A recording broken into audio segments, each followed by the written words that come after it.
Right, time for me to quiz Harrison. He's been with this car for 3 months.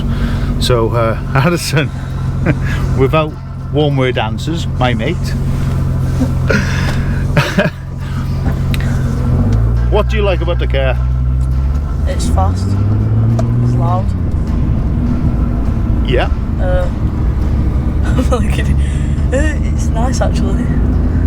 It's nice. Better than your old car. It's better than my old car? Yeah. Well, you can't say things like that. I can't. You know, I was emotionally attached to the BMW. No, you won't. I like that BMW. I didn't. Okay, right. So, what else do we like about the car? The colour. The colour. Yeah. It's a nice colour. It is absolutely epic, this colour. Yeah. Yeah. Actually, I like it. You can't think of anything. What about the seating position? What about the seats? You like the seats? Comfy.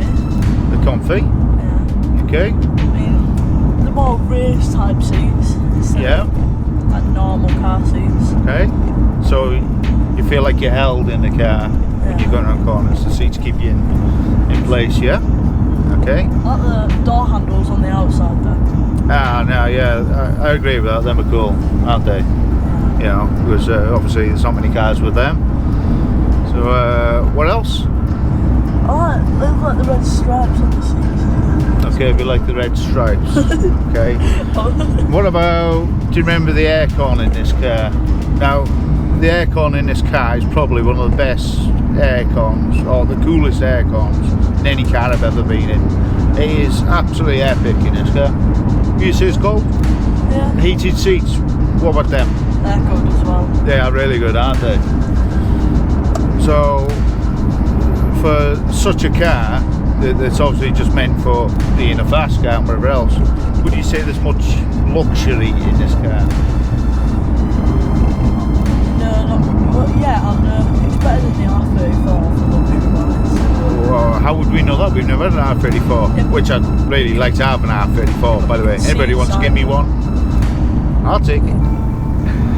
Go on. See inside of one, and they just don't look like a car that you want to drive in every day.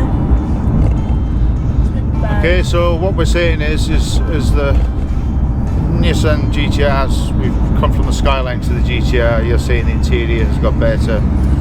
So, which it has from the R32, which I've been in one.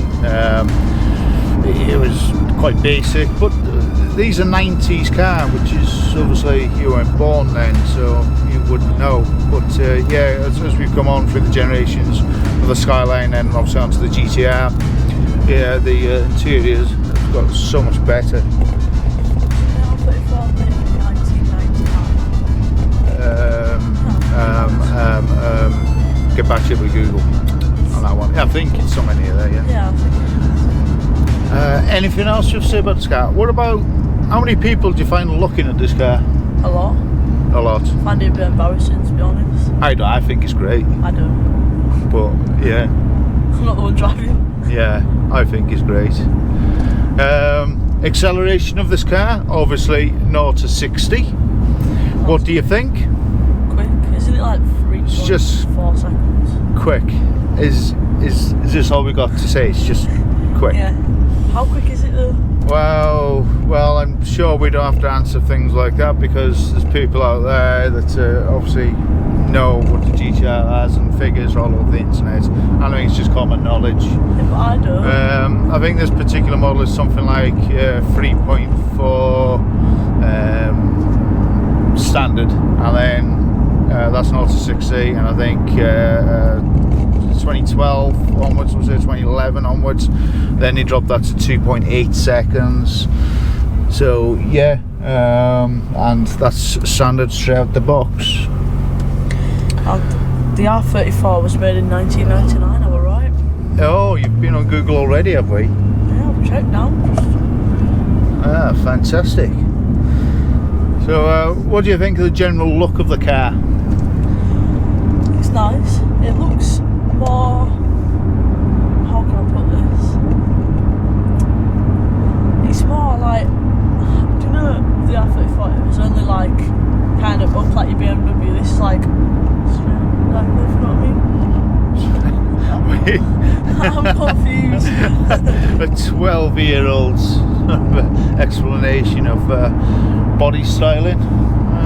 It's more of a race car style for definite. Right.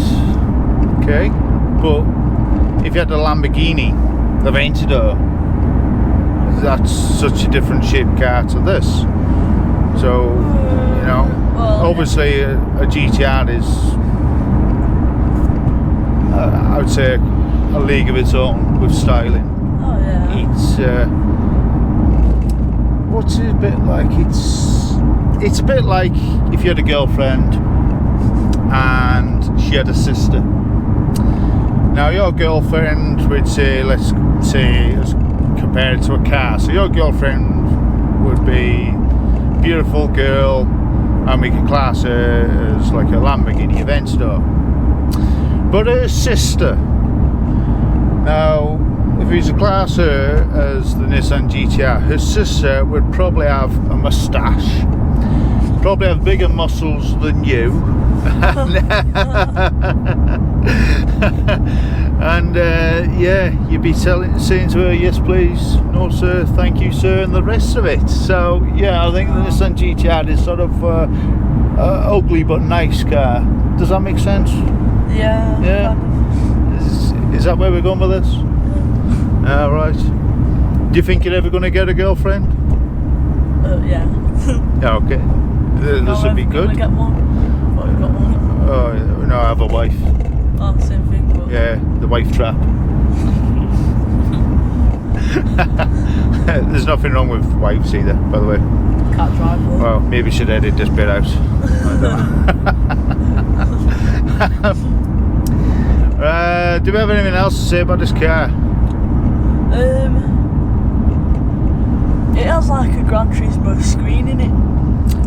That's right.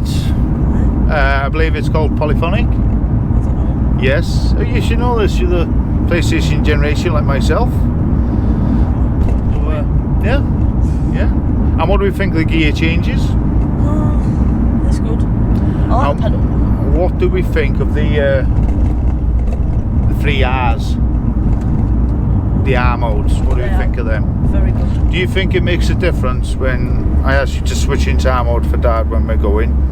Does that make a difference to the car, do you think, or not? Well, I don't ever really know you to like go fast, not the R's on. I've never seen you go faster than R's on.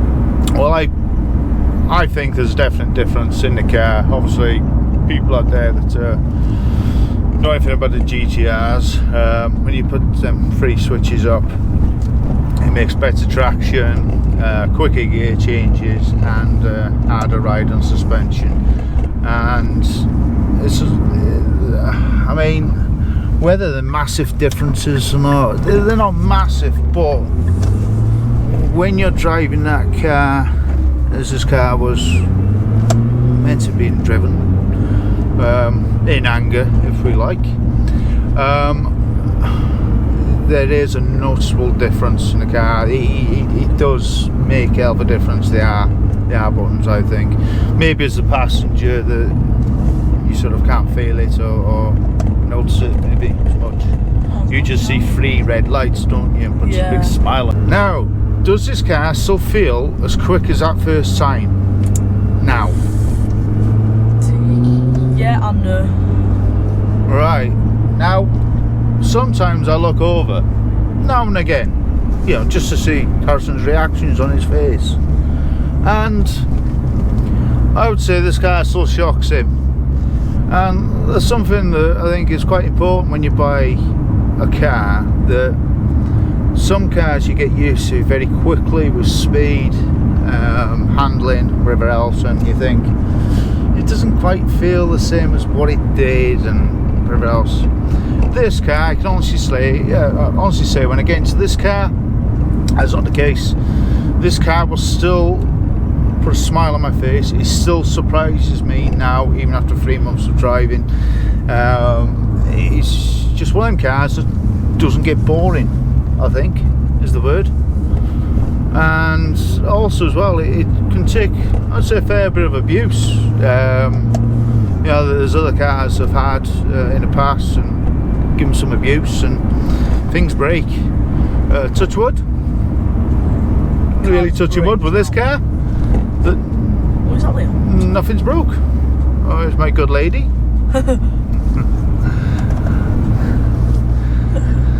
So yeah, it's fantastic, I think, isn't it? Yeah, it is. Yeah. Right.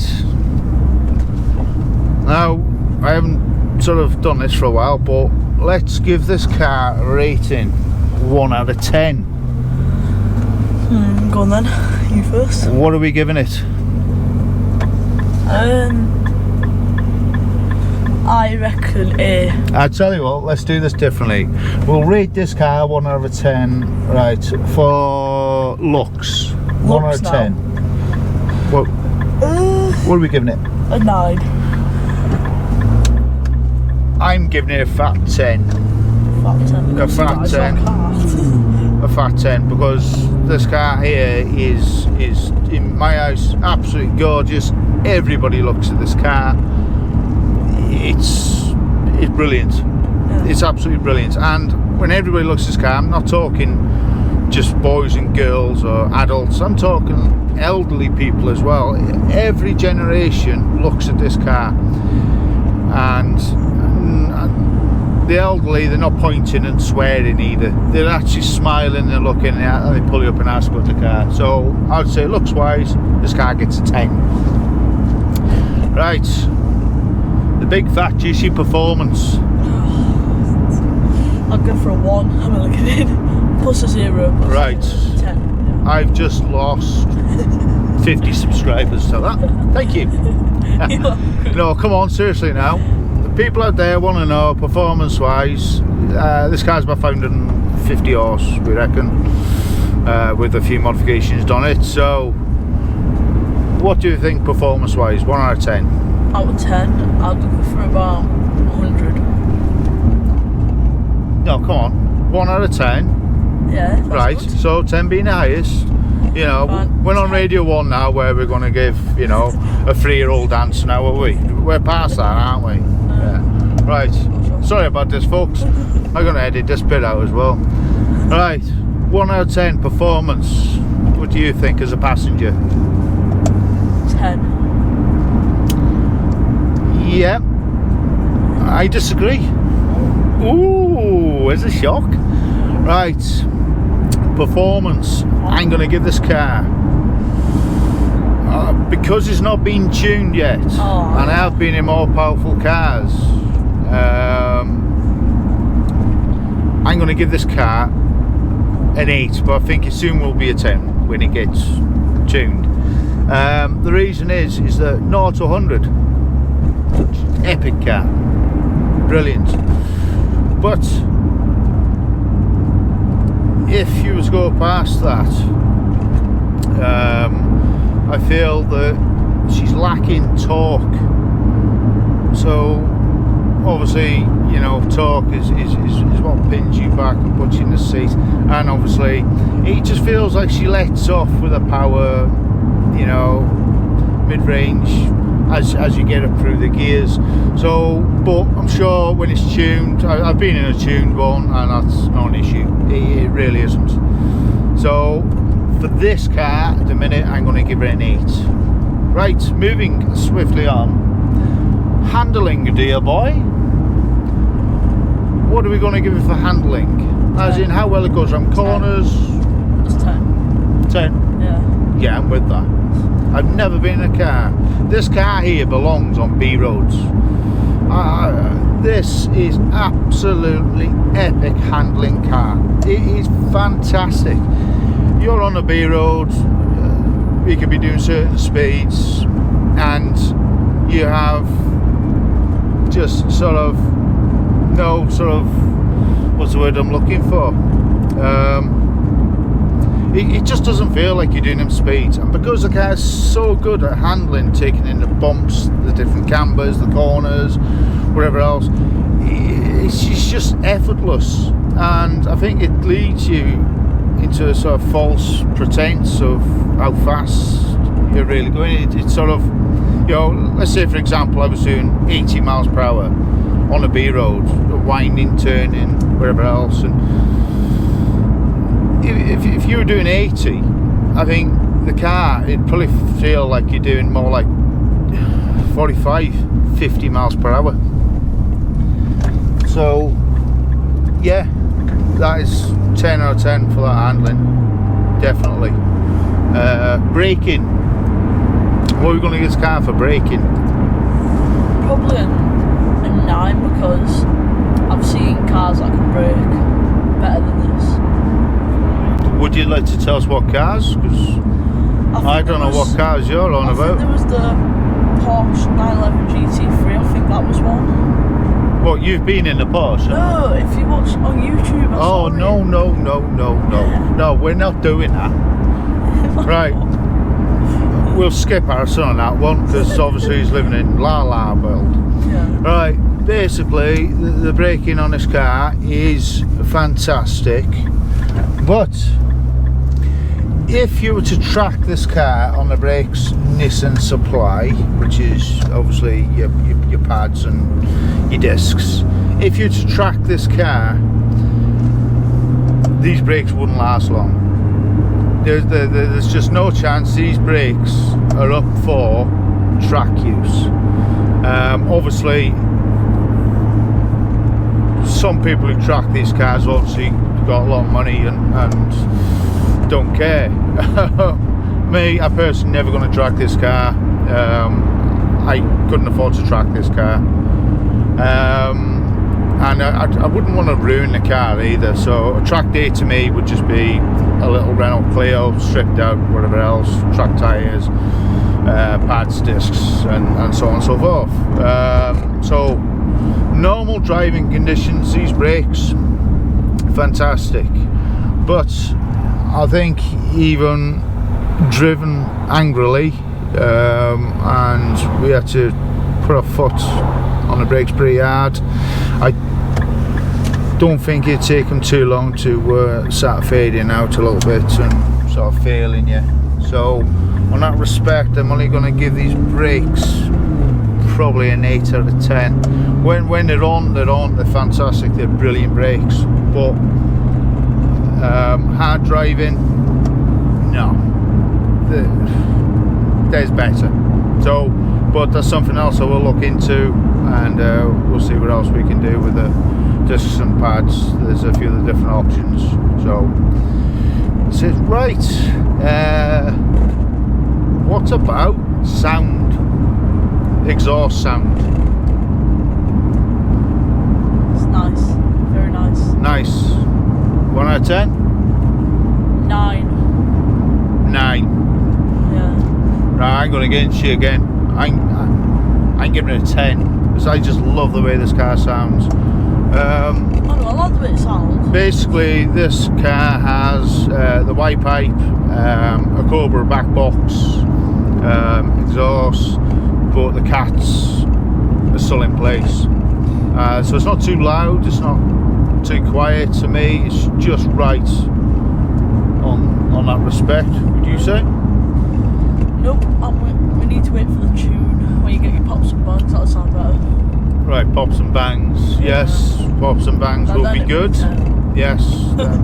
Right, Sarson says when we get the pops and bangs done, we'll get a 10. Right, sound system in this car, the Bose. 1. A 1. Did you hear that, folks? 1. And do you know what? I will give it a 3.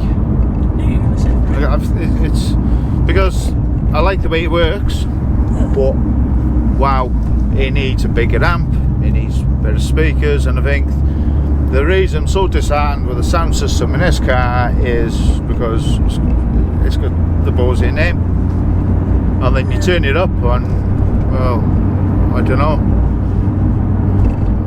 it's well, it can go loud, but it just don't sound right. Well, I remember me grand's wireless in the kitchen sounding better than this. It's absolutely awful. But as I said in recent videos, that I think the if we had a choice of listening to music in this car or listening to the way the engine sounds, car goes, what would you prefer? No point in like listening to music in a car like this.